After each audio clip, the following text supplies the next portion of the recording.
Olá pessoal, vamos à nossa primeira aula de eletrônica analógica, que é a introdução à teoria dos diodos semicondutores.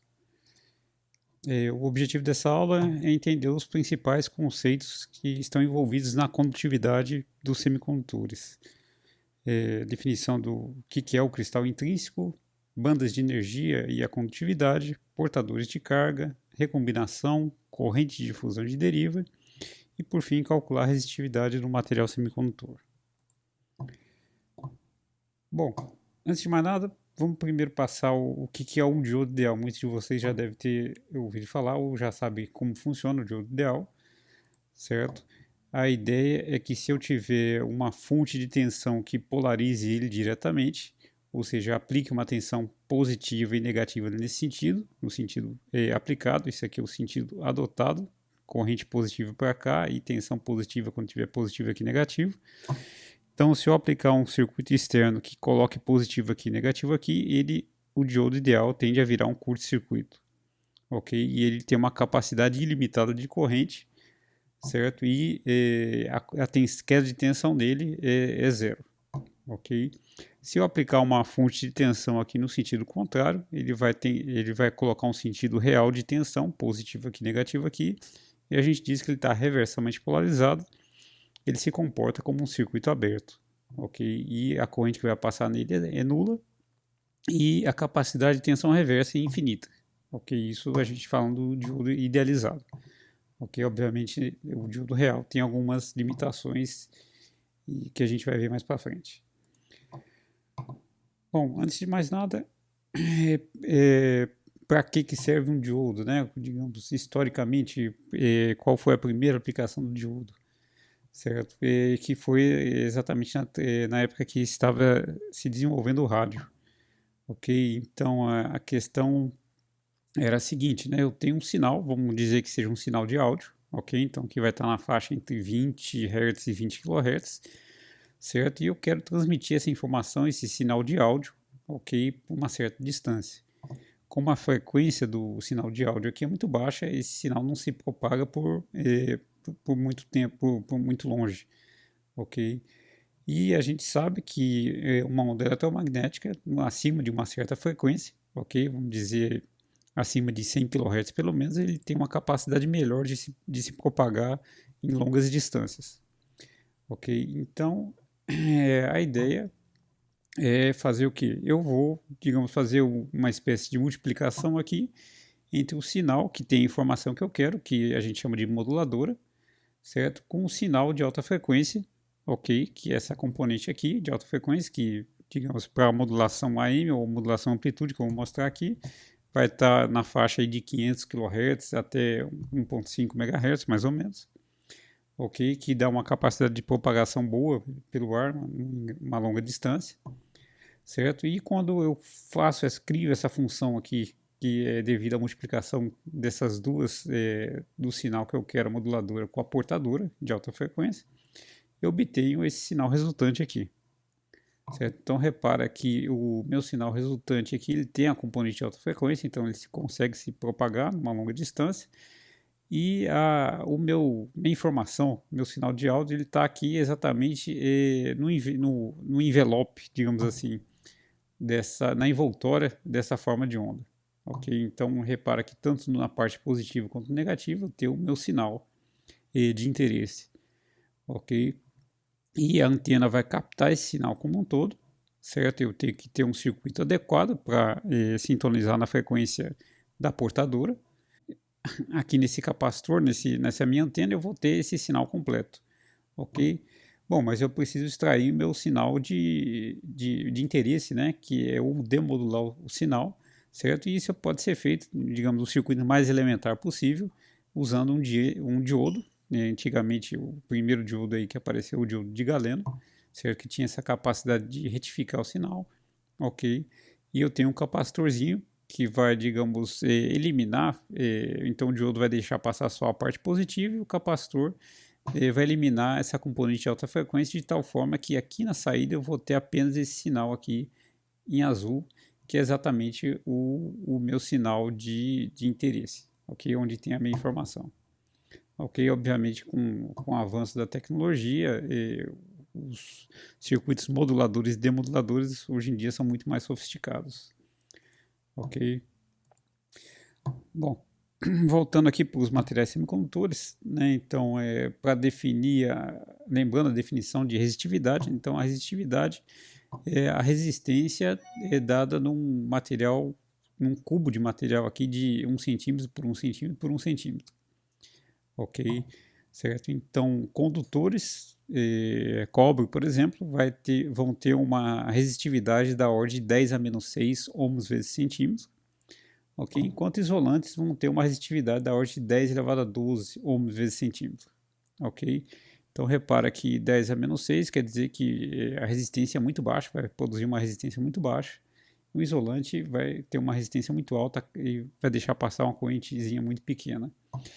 E os semicondutores, eles têm uma resistência intermediária, ok? Por isso o nome semicondutor, né? O germânio 50 ohms centímetros e o silício 50 quiloohms vezes centímetros. Então é uma magnitude aqui intermediária entre o isolante e o condutor, ok?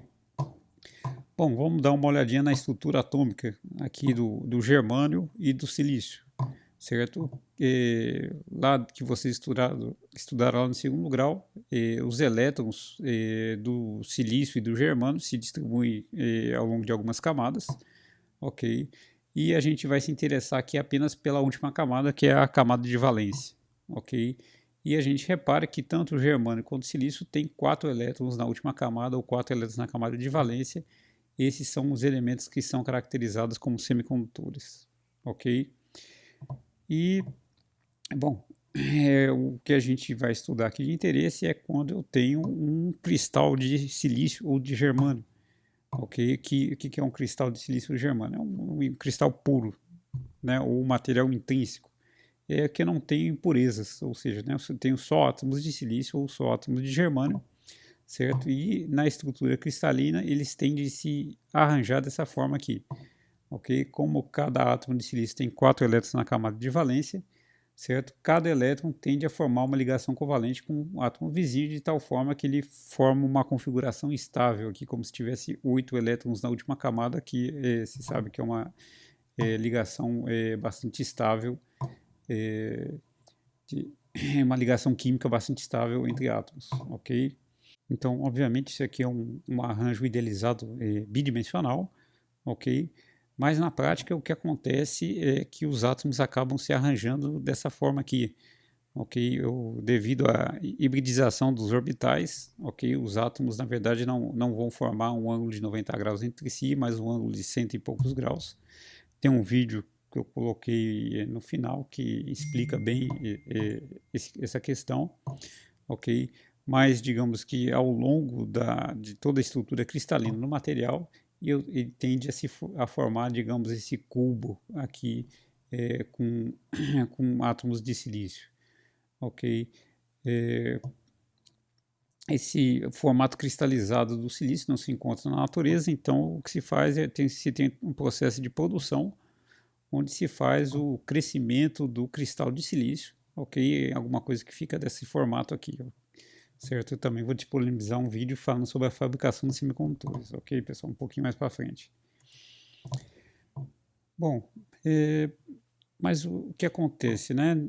Isso aqui vem um pouco não, bastante da teoria quântica, né? Mas se eu pegar cada um desses átomos aqui, dessa estrutura cristalina do silício e, digamos, medir ou calcular a energia associada a cada um dos elétrons, tanto das camadas da camada de valência quanto das camadas internas também, a gente pode, digamos, classificar, né, os elétrons tendem a se acomodar em níveis discretos de energia, ok? Então, calculando ou medindo esses níveis de cada um dos elétrons, eles tendem a se agrupar nesses níveis discretos de energia, ok? E nas camadas mais externas eu tenho os níveis mais altos de energia, as camadas mais internas os níveis mais baixos de energia, ok? E entre esses níveis eu tenho o que a gente chama de bandas proibidas, certo? Onde a probabilidade de encontrar um elétron nessas bandas de energia, repara que eu não estou falando em termos de posicionamento físico, e sim em termos de medição, quantidade de energia que esse elétron possui. Ok? Então a probabilidade de um elétron ter esses níveis intermediários de energia é zero. Então ele vai ter, é permitido, ok? Na natureza só se tem esses níveis discretos de energia. Ok? Bom, e quando a gente analisa um material isolante, se repara que é o que acontece, né? Vamos imaginar primeiro a 0 Kelvin, certo? A 0 Kelvin, todos os elétrons da banda de valência estão aqui, certo? Do semicondutor vão estar aqui e do condutor vão estar aqui, certo? Mas o que acontece, né? À medida que eu aumento a temperatura ambiente, certo? Eu aumento a temperatura desse material até a temperatura ambiente, por exemplo, certo? E eu vou criando agitação térmica, ok, dessa estrutura cristalina, certo? E como eu tenho uma agitação desses átomos, eventualmente algumas ligações covalentes aqui são quebradas. E quando uma ligação covalente é quebrada, um elétron se torna livre, ok? Do ponto de vista de níveis de energia, o que acontece? O elétron que estava na banda de valência, formando ligações covalentes com seus átomos vizinhos, ele ganhou energia suficiente para passar para a banda de condução e se tornar um elétron livre. Ok? E nos semicondutores, essa banda proibida, certo, é da ordem de 1,1 elétron-volt por silício. Ok? E para outros materiais semicondutores tem níveis de energia mais desse nível de grandeza. Ok? Isso quer dizer que um elétron precisa receber, no mínimo, esse valor de energia. Ok? Se ele receber um valor de energia menor do que 1,1 elétron-volt, na verdade ele não é capaz de receber essa energia, certo? E nada acontece. Se ele receber uma energia de 1,1 elétron-volts, aí ele se torna livre. Ok? E para os isolantes eu tenho alguma coisa similar, só que esse tamanho dessa banda proibida, ou seja, o nível de energia, o elétron está tão preso na estrutura molecular dele, que o nível de energia necessário para ele se tornar um elétron livre ou passar para a banda de condução é muito maior, ok? E no condutor, na verdade, os elétrons, na verdade, todos que estão na banda de valência já estão na banda de condução, ok? Disponíveis para conduzir corrente elétrica, certo? Então, o que acontece, né? Na temperatura ambiente, eu tenho aqui no semicondutor que vários elétrons, na verdade, vários elétrons passam da banda de valência para a banda de condução, ok? Certo? Para o isolante, muitos poucos elétrons se passam para a banda de condução, então por isso que, como eu tenho poucos portadores de carga ou poucos elétrons, a minha resistividade é alta, certo? Enquanto do condutor, todos os elétrons aqui estão disponíveis na banda de condução, então a resistividade tende a ser baixa. Bom, pessoal, então vamos imaginar que isso aqui seja a estrutura cristalina do silício. Aqui é uma fotografia 2D, ok? Então todos os átomos formando ligações covalentes com seus vizinhos, ok? E vamos imaginar aqui a 0 Kelvin, ok? Então a 0 Kelvin todo mundo ainda está formando ligação covalente. E vamos imaginar que a gente aplica um campo elétrico, ok? Vou colocar um campo elétrico nesse sentido aqui. Deixa eu dar uma engrossada aqui. Ok. Bom, o que vai acontecer aqui, né? Então, mesmo que eu esteja aplicando campo elétrico, repara que todos os elétrons estão presos aqui em suas ligações covalentes. Então, mesmo aplicando campo elétrico, eu não vou ter um portador de carga disponível, livre, para conduzir corrente elétrica. Ok? Então, na verdade, ele vai se comportar como um isolante mesmo. Certo? Bom, mas o que acontece? Se eu aumentar a temperatura, certo? À medida que eu vou aumentando a temperatura, alguns elétrons vão quebrar suas ligações covalentes, ok? E se tornam livres aqui, certo? Por exemplo, esse elétron vem para cá, esse elétron fica livre, e alguns elétrons aí vão se livrando de suas ligações covalentes e vão ficando soltos por aí, ok? Bom, agora que eu tenho elétrons livres aqui, o que acontece quando eu aplico um campo elétrico I aqui? Certo? O elétron tem carga negativa, ok? Então eu estou aplicando um campo elétrico, ele tende a ser acelerado, vocês viram lá da física, né? Que o elétron tende a ser acelerado pelo campo elétrico, então ele vai tender a se mover aqui para a direita, no caso, no sentido contrário do campo elétrico, ok? Ele vai se movendo, certo? E esse movimento, ok, forma a corrente elétrica, certo? Bom, mas o que aconteceu aqui também? Deixa eu mexer um pouquinho mais para cá. Minha pergunta, se eu delimitar esse espaço aqui, o espaço de um átomo aqui, certo?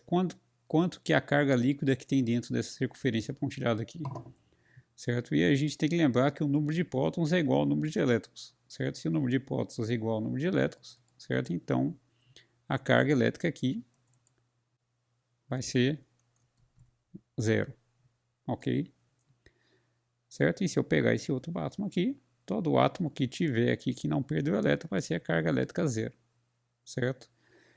Mas, e esses átomos que perderam aqui devido à agitação térmica, acabaram perdendo um elétron, né? Certo? Agora o número de prótons está maior que o número de elétrons, né? Então, esse aqui ficou com carga positiva, certo? Esse aqui também ficou com uma carga positiva.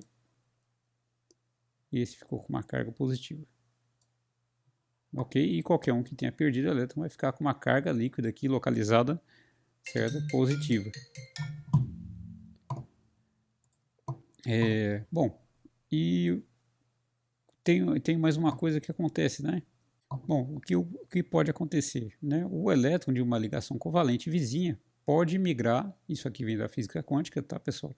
Pode migrar para uma lacuna, ok? Que está livre aqui para ser preenchida, certo? E como eu estou com um campo elétrico aqui nesse sentido, isso aqui tende a acontecer daqui para cá, certo? Então o elétron veio para cá. E o que aconteceu aqui? Então, minha carga elétrica líquida voltou a ficar zero aqui, certo? Ela voltou a ficar zero aqui, mas por outro lado, repare que essa carga líquida passou para cá, certo? E dessa ligação covalente aqui, por exemplo, ele pode migrar daqui para cá também, certo? E essa carga líquida positiva aqui vai ser zero, e agora minha carga líquida aqui vai ser positiva, né? Então, repare que eu tenho, certo? Isso aqui pode acontecer aqui também, certo? Então vamos aqui, o elétron migrou dessa ligação covalente para essa, certo? E então a carga líquida aqui é positiva aqui. Então repare que eu tenho um movimento resultante aqui do movimento das lacunas, ok? As lacunas vão se movimentando aqui para a esquerda e na verdade é como se tivesse uma carga positiva aqui se deslocando aqui no sentido do campo elétrico, ok? Como é positiva, ela se acelera no sentido do campo elétrico e ao mesmo tempo os elétrons que estavam livres vão se movimentando no sentido contrário do campo elétrico, ok? Então repare que eu tenho dois portadores de cargas possíveis e capazes de ser responsáveis pela condução da corrente elétrica, ok? Ao mesmo tempo, o que pode acontecer também é que alguns desses elétrons livres, eles podem, ok? Não são elétrons de ligações covalentes, são elétrons que estão livres, eles podem se chocar aqui com esse átomo aqui e preencher essa lacuna aqui que estava livre, certo? O que aconteceu aqui? Né? Agora a carga elétrica foi zero, certo? Então, essa carga elétrica positiva sumiu e a carga elétrica líquida negativa que estava sobrando aqui também sumiu. Ou seja, desapareceu esse par de portadores de carga elétron-lacuna. Ok? Isso é chamado de recombinação de pares elétrons-lacunas. Ok? Então eu tenho esses, digamos, três fenômenos aí que vão contribuir para a corrente elétrica. Deslocamento de lacunas, ok? Aceleradas pelo campo elétrico, ou também pelo movimento aleatório, certo? Mas o de interesse aqui é pela aceleração do campo elétrico. Elétrons livres, que são acelerados pelo campo elétrico, ok? E a recombinação que tende a reduzir esse número de portadores de carga, ok? Bom, vamos voltar aqui para a apresentação. Sim, vamos imaginar aqui, então, aqui repara que isso aqui é um pedaço de silício, ok? Silício intrínseco, ou seja, um silício puro, ok? E eu vou imaginar que eu tirei uma lâmina desse silício aqui, certo? E estou examinando essa lâmina de silício aqui, certo? Repara que isso aqui ó, é o comprimento X aqui dessa lâmina, certo? E em centímetros, e micrômetros, ok? Certo? E o que eu vou fazer? Eu vou contar quantos portadores de carga eu tenho ao longo desse eixo X.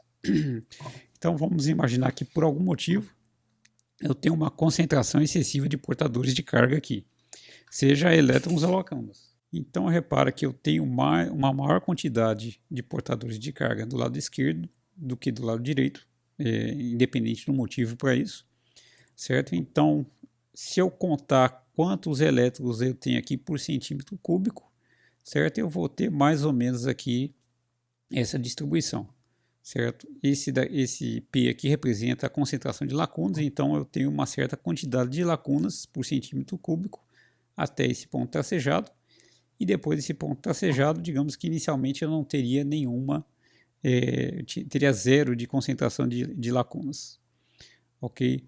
Bom, o que acontece aqui então? Eu tenho, na verdade, o efeito da difusão, ok? Difusão, o que que é? Ah, eu tenho um choque aleatório aqui entre as partículas, certo? E esse choque aleatório das partículas tende a fazer com que algumas partículas se desloquem aqui para a direita. Eu costumo dar o exemplo de, por exemplo, se a gente está numa uma sala de aula fechada, certo? E um aluno, num canto da sala, acende um cigarro, certo? Em poucos segundos, um aluno no canto oposto vai sentir o cheiro do cigarro, certo? Por que que isso ocorre? Né? As moléculas da fumaça, certo? Os átomos ou as moléculas de fumaça vão se chocando de forma aleatória, certo? E depois de poucos segundos, essa fumaça, digamos, tende a se espalhar de forma homogênea por toda a sala, certo? Ou seja, isso aí seria um análogo à corrente de fusão. Eu tenho um choque aleatório entre as partículas e, digamos, se cessar essa causa dessa concentração de portadores aqui, certo? A partir do momento que cessar o que causa essa concentração aqui, poucos microsegundos depois, isso aqui vai ter uma distribuição homogênea para o material. Ok? Então, digamos que transitoriamente eu vou ter uma corrente elétrica, já que eu tenho um deslocamento de portadores de carga.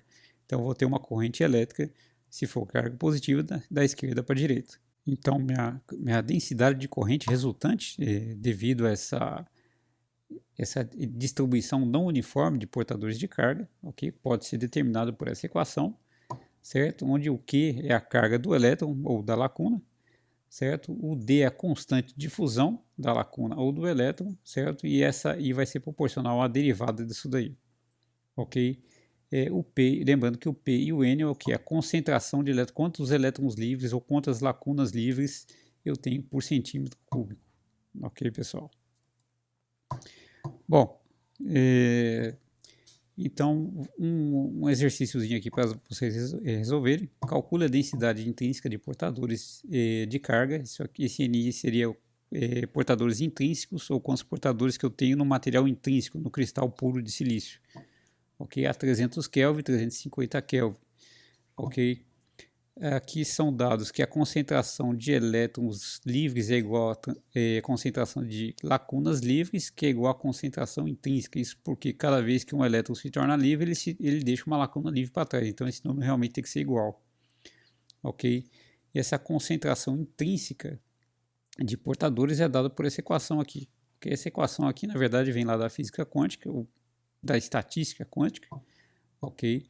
E essa concentração ao quadrado de portadores, ok, vai ser o que? O B, que é constante, que é uma constante, ok, que é esse valor para o silício, vezes a temperatura ao cubo em Kelvin, ok, vezes E elevado a menos EG, que é a largura da banda proibida, 1,12 eletronvolts por silício, dividido pela constante de Boltzmann vezes a temperatura do material, ok, certo?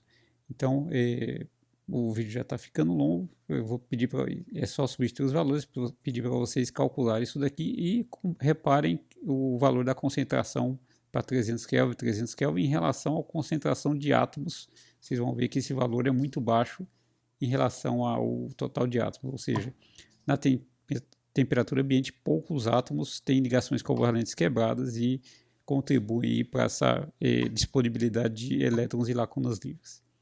Ok? Bom, para a determinação da resistividade, ok? A velocidade de deriva de um portador de carga vai ser o quê? A mobilidade vezes o campo elétrico. Então, repara que essa mobilidade aqui depende do material que você está utilizando. Ok? Então, a velocidade com que o portador de carga vai conseguir se deslocar vai depender não só da intensidade do campo elétrico, mas também, digamos, dessa resistência ou dessa condutividade natural do material, que é chamado de mobilidade. Ok? E a densidade de corrente vai ser o quê? O valor da carga, ok, desse portador de carga, vezes a concentração, o número de portadores, vezes a velocidade de deriva. Ok, então substituindo aqui, eu tenho que a densidade de corrente devido à deriva de elétrons vai ser o quê? É a carga elétrica do elétron, vezes a concentração ou o número de elétrons livres por centímetro cúbico, vezes a mobilidade do elétron por material em questão, certo? Vezes o campo elétrico aplicado. E da mesma forma, a densidade de corrente de deriva da lacuna vai ser o que? A carga elétrica do elétron, vezes a concentração ou o número de lacunas livres por centímetro cúbico, vezes a mobilidade da lacuna, vezes o campo elétrico. Ok? Então, a densidade de corrente de deriva total vai ser a contribuição devido à deriva de elétrons livres e também a deriva de lacunas livres. Ok? Se eu passar o J dividindo aqui, eu tenho que campo elétrico dividido pela densidade de corrente é a própria resistividade que eu estou procurando. Ok? Então, repara que é 1 dividido pela carga elétrica do elétron. Ok? Concentração de portador de elétrons livres por centímetro cúbico, vezes a mobilidade do elétron livre, concentração de lacunas por centímetro cúbico, vezes a mobilidade de lacunas. Ok?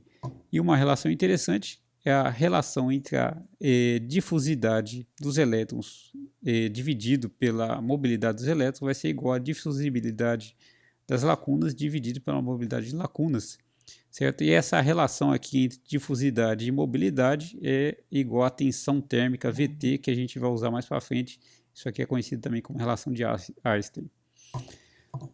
Então, um outro exercíciozinho que eu vou deixar para vocês resolverem é determinar a resistividade do silício intrínseco, ou seja, do cristal de silício puro, para 300 Kelvin e 350 Kelvin, sendo dados a mobilidade do elétron e a mobilidade da lacuna. Ok? Então, simplesmente vocês têm que substituir a mobilidade da lacuna, a mobilidade do elétron, a concentração de elétrons e de lacunas, vocês já determinaram no exemplo anterior, e o que é a carga elétrica, vocês conseguem determinar a resistividade do material. Ok? Então, a gente viu aqui nessa apresentação os principais conceitos, né? Cristal intrínseco, ok? Que é um cristal puro, ok? Semicondutor, no caso, certo? Que forma um arranjo cristalino, ou seja, formando ligações covalentes com todos os seus átomos vizinhos, ok? A gente viu que os elétrons desse cristal, digamos, eles têm níveis discretos de energia, ou seja, formam bandas de energia, certo? E entre essas bandas de energia eu tenho bandas proibidas, onde eu tenho a probabilidade de zero de elétrons terem esses valores de energia, ok? A gente viu que os portadores de carga, além dos elétrons livres que contribuem para a condução da corrente elétrica, que se tornam portadores de carga livre, eu também tenho lacunas livres que também se tornam portadores de carga positivos, ok? Eu tenho que pode ocorrer recombinação, um elétron pode se chocar com um átomo e se recombinar com uma lacuna. Tinha um vazio lá e ele se junta, se recombina naquele átomo, certo? E tanto a lacuna quanto o elétron deixam de ser livres, esses dois portadores de carga desaparecem, ok? Corrente de fusão e corrente de deriva. Corrente de deriva, então, é a aceleração desses portadores de carga devido à aplicação no campo elétrico, e a difusão é, digamos, um movimento aleatório natural dos portadores de carga, ok? Devido a esse movimento aleatório estatístico aí, dos portadores. Ok, eu vou deixar mais esse link aqui, dois links aqui que eu sugiro que vocês assistam, especialmente esse primeiro aqui, e fala um pouquinho mais da estrutura cristalina do silício, destacam essa questão dos orbitais, da hibridização dos orbitais. Eu acho que é interessante vocês verem também. Ok, pessoal? Obrigado.